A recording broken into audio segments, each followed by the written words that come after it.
కన్యా రాశి వారు ఈ కన్యా రాశి వారికి ఈ వారంలో 4 గ్రహాలు అనుకూలంగా ఉన్నాయి. మంచి ఫలితాలను లాభాలను అందుకుంటారు.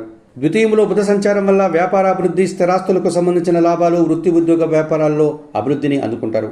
షష్టంలో చంద్ర సంచారం ఉంది. సునాయాసంగా ఒక కార్యక్రమాన్ని నిర్వహిస్తారు. ఒక పోటీ ప్రపంచంలో విజయం సాధిస్తారు. మంచి లాభాలు అందుకుంటారు. షష్టంలో రాహు సంచరిస్తున్నాడు. ధైర్యంగా చేసే కార్యక్రమాలు విజయం పొందుతాయి. విదేశీ వ్యవహారాలు అనుకూలంగా ఉంటాయి. నూతన వ్యాపారాలు, ఉద్యోగాలు కూడా సానుకూలంగా ఉంటాయి. వ్యయంలో శుక్ర సంచారం వల్ల స్త్రీజన సహకారము, మీ మాటల వల్ల విలువ, కుటుంబ సౌఖ్యాన్ని అందుకుంటారు. ద్వితీయంలో కుజుడు సంచరిస్తున్నాడు. కొన్ని సందర్భాల్లో మీరు మాట్లాడే మాటల వల్ల ఎదుటివారు నొచ్చుకోవడం, తద్వారా అభిప్రాయ భేదాలు, మనస్పర్ధలకు అవకాశం ఉంది. భూవాహన సమస్యలు కూడా ఎదుర్కోవాల్సి ఉంటుంది. ఈ రాశి వారికి ఈ వారంలో ఆది, సోమ, మంగళ, బుధవారాలు అనుకూలంగా ఉన్నాయి.